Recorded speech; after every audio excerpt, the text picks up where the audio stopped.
Okay, so can we manage today with proper audio? I need to speak directly into the mic. That's what I learned last time.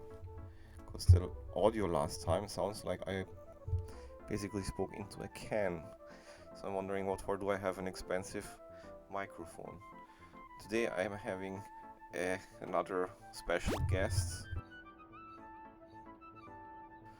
So yeah, I have to take care of him a little here. Anyway, here I am again. Another new video, relatively soon after the last one, but a lot of has happened, of course. As I said before, I have had my demo for a while, but of course, putting it on Steam starts a new wave of attention. Let's say it's an important phase for a project that has been in the making for 4 years now. One thing that I really want to talk about is there are so many game developers who are on YouTube giving advice. It's a whole business model, I guess, that is not available to me because I don't have the time for YouTube so much. The thing is that I have noticed when you listen to interviews with game devs that were successful, everyone has their own story. Everyone has built their own tower of success, let's say. And none of it is reproducible, honestly, from what I have been analyzing. So it's not like you can look at the guy X who made it and then just, take that as a template and repeat it and be successful with that. And so I'm also sometimes wondering what I'm even doing talking about anything, because it's not helpful to anyone at all. But in the end, I do believe that talking about the process is interesting for maybe people who enjoy the game in the future. So that's who I'm making the videos for. Either way, there comes this important point in every developer's journey. Oh no, I'm losing the word. I don't know. In the process of making a game, where you expose your work to the public or to an audience, and that's a very important step, because of course the feedback that you get from that is very valuable for the development process. And so it's actually kind of crazy to work on something for 4 years and then for the first time you start collecting feedback. Every other dev would tell me I'm crazy for doing it like that. But the thing with my project is, and I mean I need to say this more often, because actually people are starting to ask me about this stuff. This project in particular is not about innovation. Innovation is excluded. I don't want to invent a new genre. I don't want to bend a genre. I don't want to make a new combination of genres. The point is, if I want to play an old school action adventure, to drift off for a while and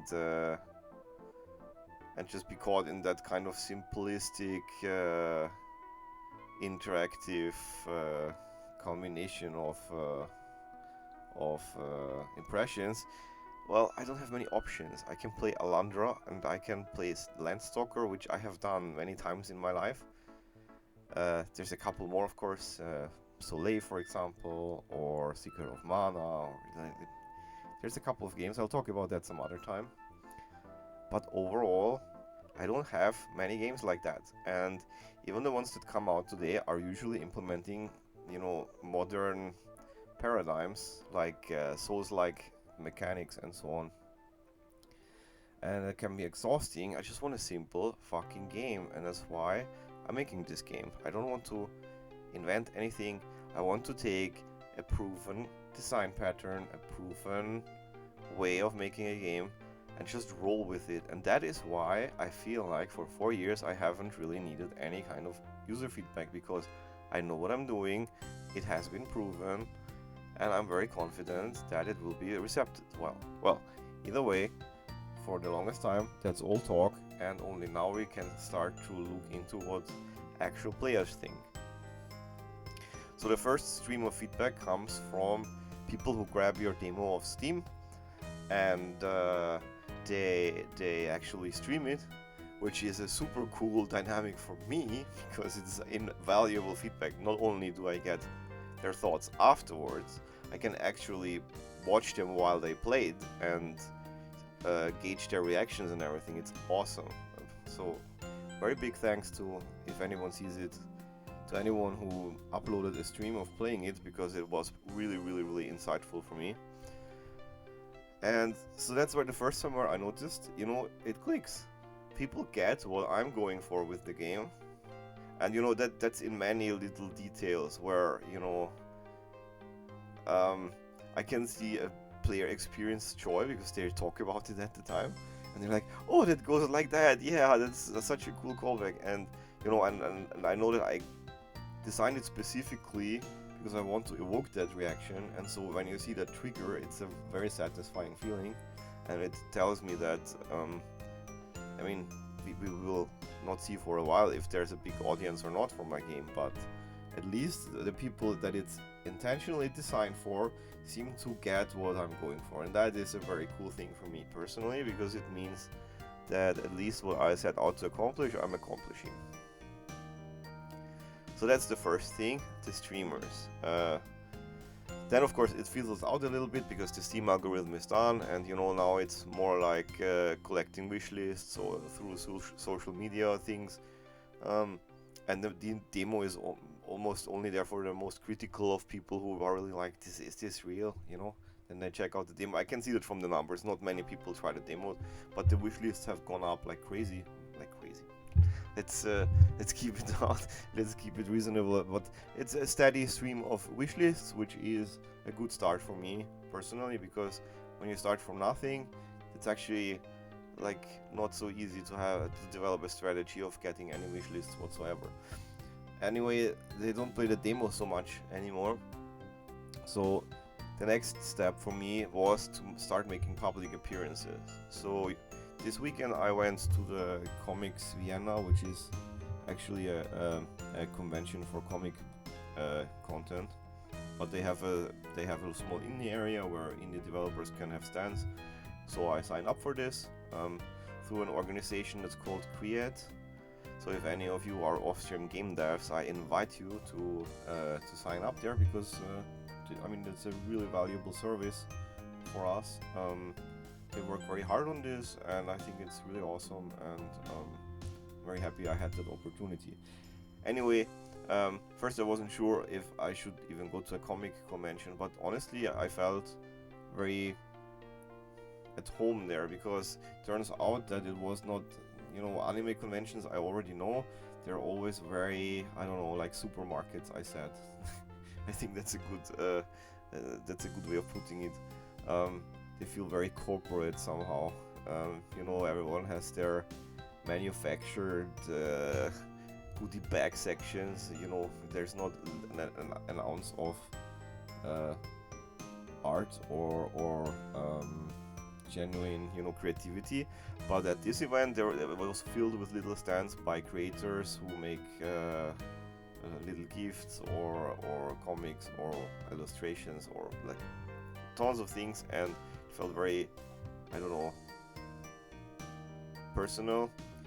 And that's why I really liked sitting there as a single dev, because I feel like, you know, my project also is very personal. And it was very interesting there because you go there and people are not there for the games, they're there for other stuffs, and some of them are like, oh, there's also a game section, let's check this out.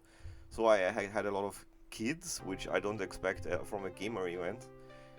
And honestly, there was a very heartwarming type of feedback, because you have these little guys that come to you and take the gamepad, and they're really like, they want to figure this out, you know. Okay, because, you know, us grown-ups, especially the folks that I collect from social media, we're all very cynical beings, you know. We have seen everything.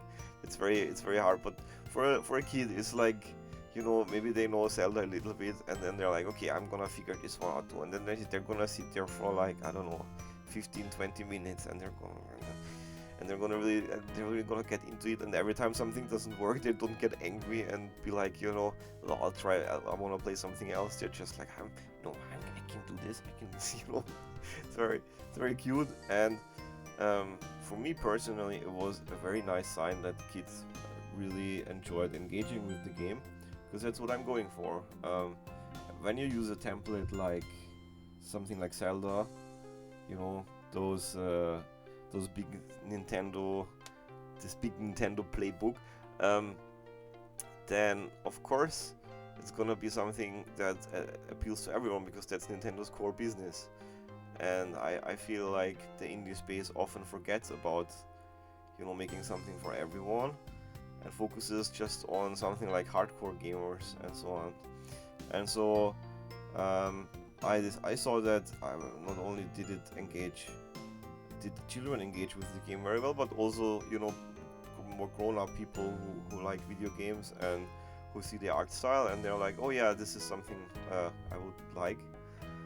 So watching both of those crowds at the same time enjoying the game together like a family, that was actually really awesome and a very good sign in my opinion.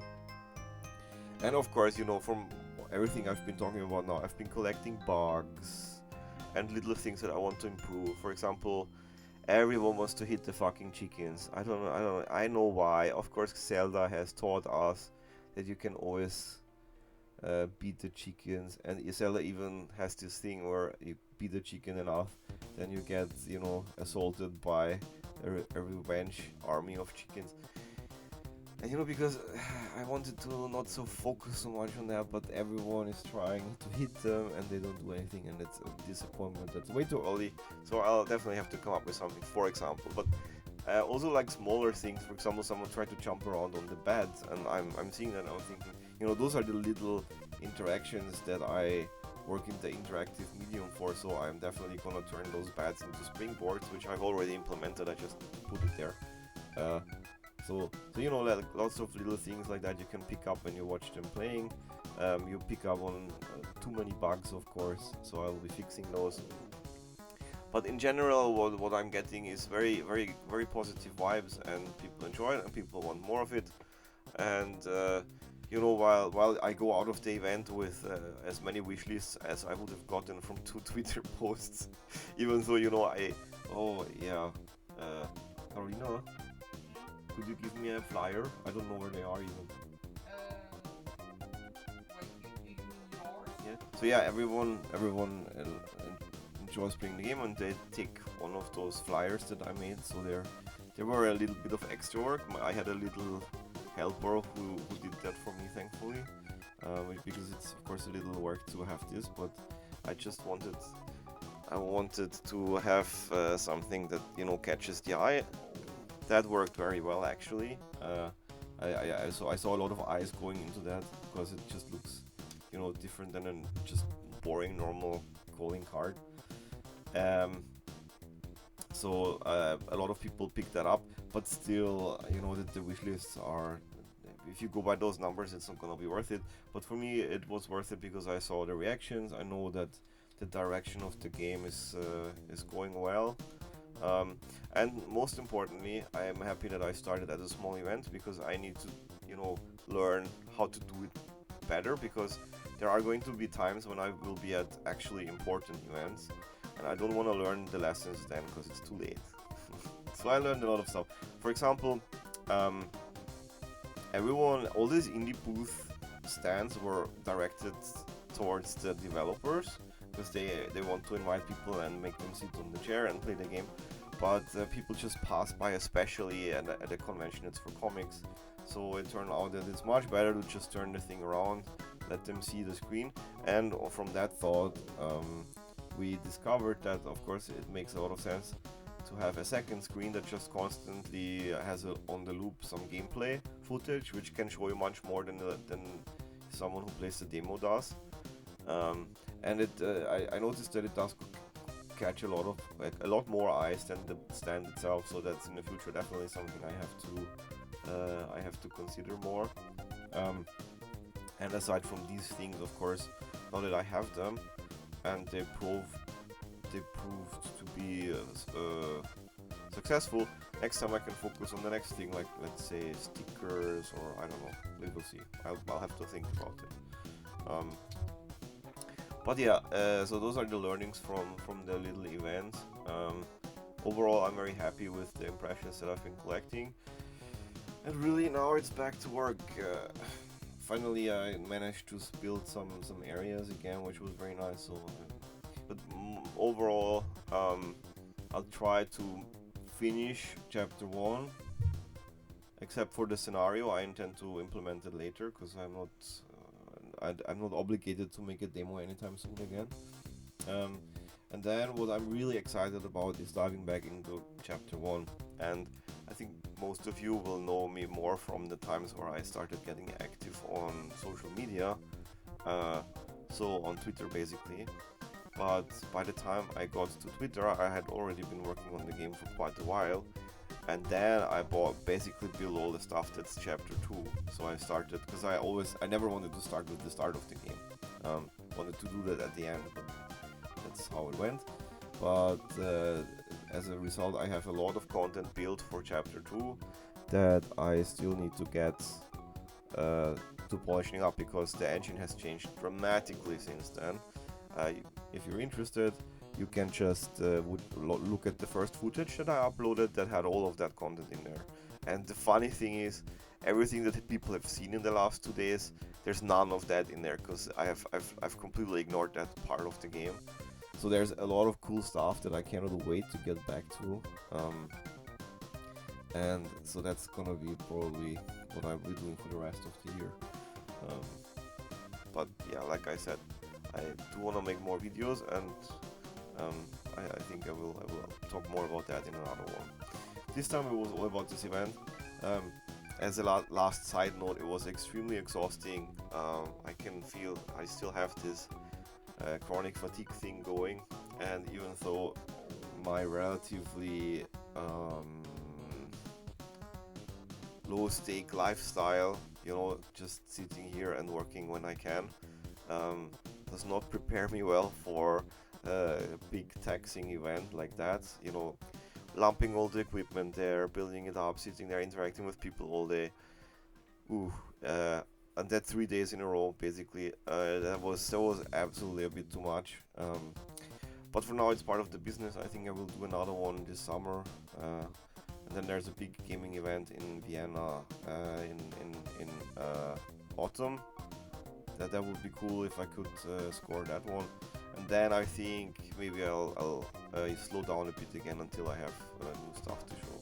All of it is really just to get, you know, to figure out this whole promotion business, because I've never done that before, of course. So yeah, that's where we're at right now. It was a lot of fun, despite the whining here. And I think my favorite part was definitely seeing all the little kids, because you know, like I said, you don't usually reach kids on social media platforms or something. So having like so many kids walk by my stand and try out the game and sticking with it for quite a while was really cool. So until next time, which will be hopefully soon. See you around.